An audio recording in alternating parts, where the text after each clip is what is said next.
السلام علیکم ورحمۃ اللہ وبرکاتہ۔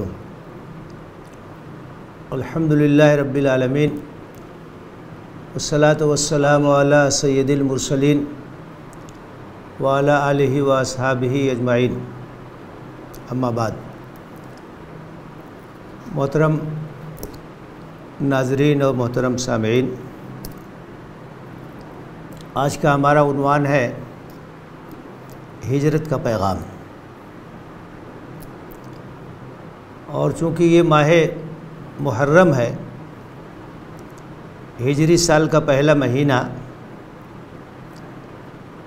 تو یہ ایک نیچرل بات ہے کہ جب نیا اسلامی سال شروع ہوتا ہے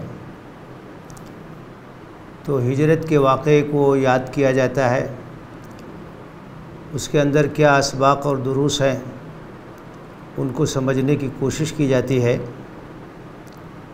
کیونکہ ہجرت کا واقعہ غیر معمولی ہے۔ اسی لیے ہمارے اسلاف نے اسلامی سال کے آغاز کے لیے واقع ہجرت کا انتخاب کیا۔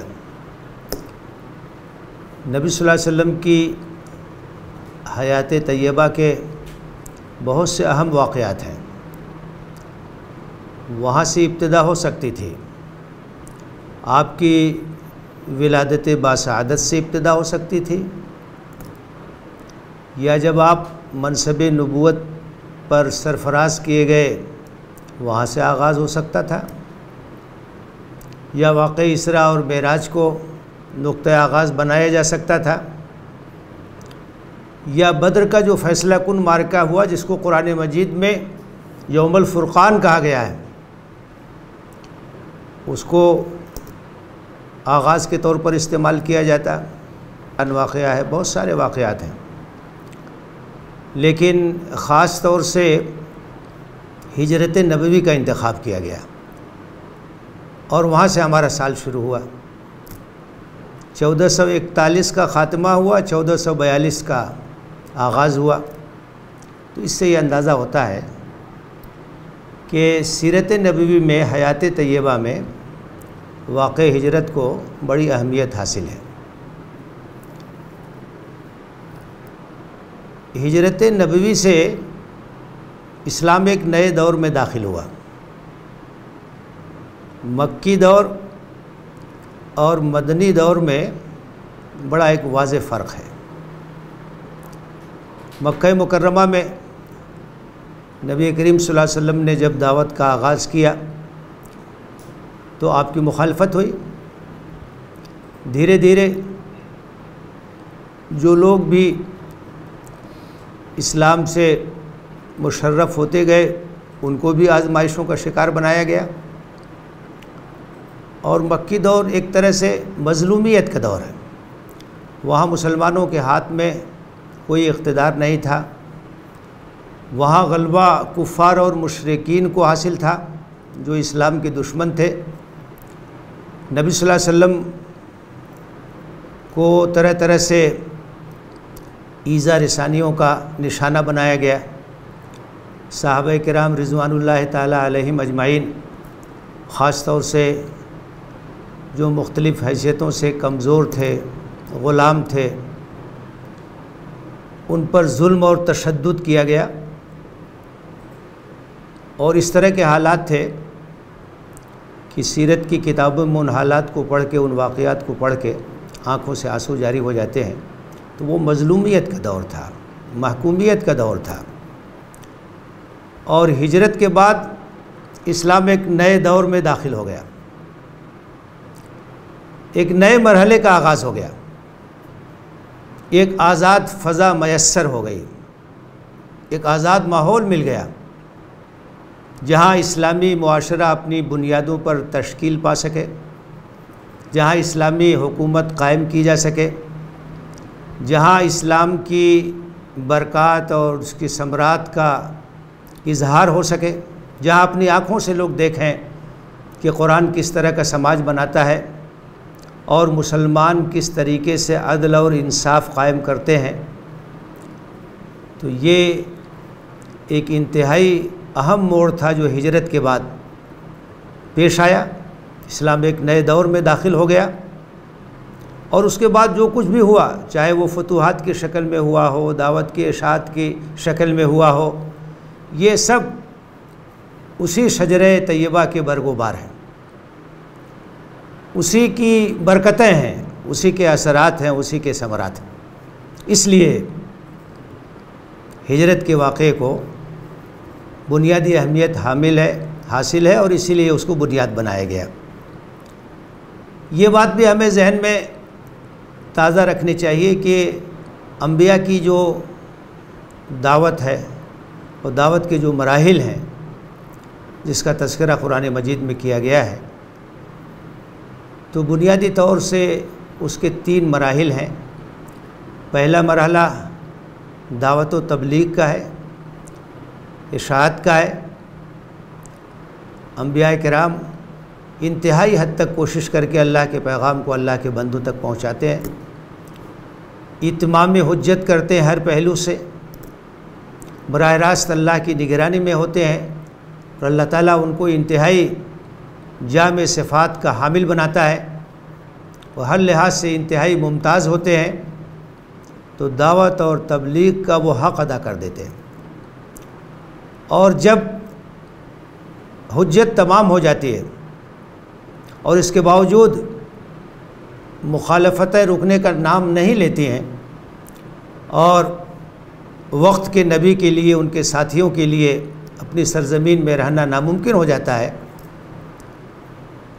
مظالم اور مصائب کا سلسلہ دراز ہو جاتا ہے، تو اس کے بعد ہجرت کا مرحلہ آتا ہے، ترک وطن کا مرحلہ آتا ہے، نقل مکانی کا مرحلہ آتا ہے،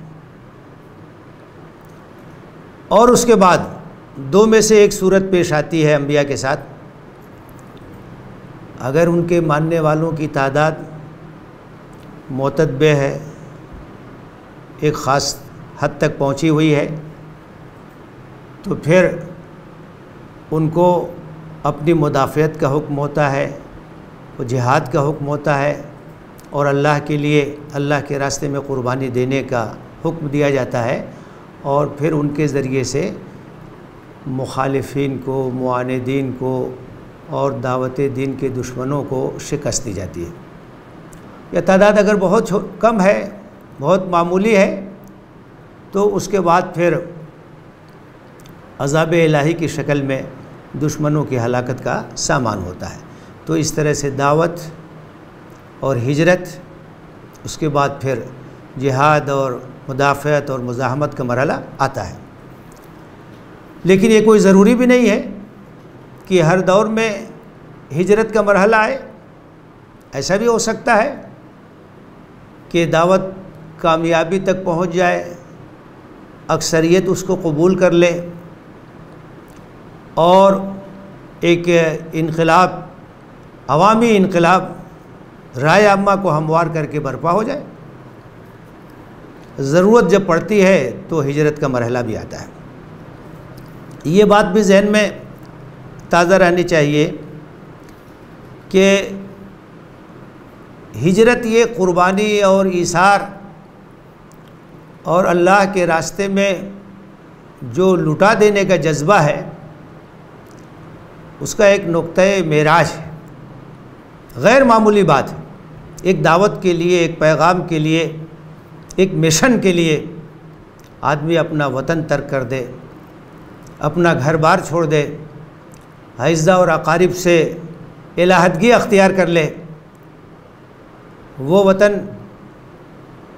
جہاں اس کا بچپن گزرا ہے، جہاں اس کی جوانی گزری ہے، اس سے محبت ایک فطری بات ہے، تو اس کو ترک کرنا یہ کوئی آسان کام نہیں ہے۔ اللہ کے رسول صلی اللہ علیہ وسلم جب مکے سے جا رہے تھے تو مکے کو خطاب کر کے کہا کہ اے مکہ، اللہ جانتا ہے کہ اس سرزمین پر تم مجھے سب سے زیادہ محبوب ہو، لیکن اگر تمہارے باشندوں نے مجھے نکلنے پہ مجبور نہ کیا ہوتا تو میں یہاں سے نہیں نکلتا۔ تو یہ ہجرت ایک طرح کی کسوٹی بھی ہے، اس کے ذریعے سے یہ پرکھ بھی ہو جاتی ہے کہ حق کے لیے کون مخلص ہے اور کون مخلص نہیں ہے، کون قربانی کی انتہا تک پہنچنے کے لیے تیار ہے اور کون اس کے لیے تیار نہیں ہے۔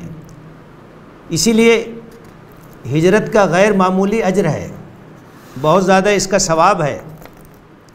اللہ تعالیٰ فرماتا ہے الذین آمنوا وہاجروا وجاہدوا فی سبیل اللہ باموالہم وانفسہم اعظم درجۃ عند اللہ وَأُولَئِكَ هُمُ الْفَائِزُونَ، سورہ توبہ آیت نمبر 20۔ وہ لوگ جو ایمان لائے اور جنہوں نے ہجرت کیا اور اللہ کے راستے میں اپنے مال اور اپنی جان سے جہاد کیا، وہ اللہ کے نزدیک بہت بلند ہیں درجے اور مقام کے لحاظ سے، اور یہی لوگ حقیقت میں کامیاب ہیں۔ ان کا درجہ بہت بلند ہے، ان کا مقام بہت اونچا ہے۔ انہوں نے ایمان کا ثبوت پیش کیا ہجرت کے ذریعے سے، جہاد فی سبیل اللہ کے ذریعے سے، اپنا مال، اپنی صلاحیت، اپنی جان، اپنا سب کچھ اللہ کے راستے میں قربان کر دیا۔ سورہ نحل میں فرمایا والذین ہاجروا فی اللہ من بعد ما ظلموا لنبوئنہم فی الدنیا حسنہ ولأجر الآخرۃ اکبر لو کانوا یعلمون الذین صبروا علی ربہم یتوکلون۔ جن لوگوں نے اللہ کے راستے میں ہجرت کی ظلم سہنے کے بعد، ہم ان کو دنیا میں بہترین ٹھکانہ دیں گے، اور آخرت کا اجر تو بہت بڑا ہے۔ اگر لوگوں کو یہ معلوم ہو، یہ وہ لوگ ہیں جنہوں نے صبر اور ثبات کا مظاہرہ کیا اور یہ اپنے رب پر ہی بھروسہ کرتے ہیں۔ ان کا توکل، ان کا بھروسہ، ان کا اعتماد اللہ پر ہے۔ سورہ بقرہ میں فرمایا الذین آمنوا والذین ہاجروا وجاہدوا فی سبیل اللہ اولئک یرجون رحمت اللہ واللہ غفور رحیم۔ جو لوگ ایمان لائے اور جنہوں نے ہجرت کی اور اللہ کے راستے میں جہاد کیا، یہ اللہ کی رحمت کے امیدوار ہیں، یہ اللہ کی رحمت کے متلاشی ہیں، اس کے حقدار ہیں، اور اللہ غفور ہے، اللہ رحیم ہے۔ تو ہجرت چونکہ اللہ کے راستے میں قربانی کی ایک اعلیٰ ترین شکل ہے، اس لیے اس کا بڑا اجر بیان کیا گیا ہے، اس کی بڑی فضیلت ہے۔ یہ بات بھی ذہن میں تازہ رکھنی چاہیے کہ حق اور باطل کے درمیان کشمکش اور اسلام اور جاہلیت کے درمیان معرکہ آرائی یہ بہت قدیم ہے، ہمیشہ سے ہمیشہ رہے گی، یہ کبھی ختم نہیں ہوگی۔ اللہ کی سنت ہے، حق اور باطل کے درمیان ٹکراؤ ہوتا رہا ہے اور ہوتا رہے گا۔ اسلام اور جاہلیت کی جو کشمکش ہے یہ جاری رہے گی، ستیزہ کار رہا ہے ازل سے تا امروز، چراغ مصطفی سے شرار بولہبی۔ تو یہ کشمکش پہلے بھی تھی، آج بھی ہے، آئندہ بھی رہے گی۔ اس لیے اس سے کبھی بد دل نہیں ہونا چاہیے، حوصلہ نہیں ہارنا چاہیے، بلکہ حق کے لیے ہر طرح کی قربانی پیش کرنے کے لیے تیار رہنا چاہیے، اس کے لیے مستعد رہنا چاہیے۔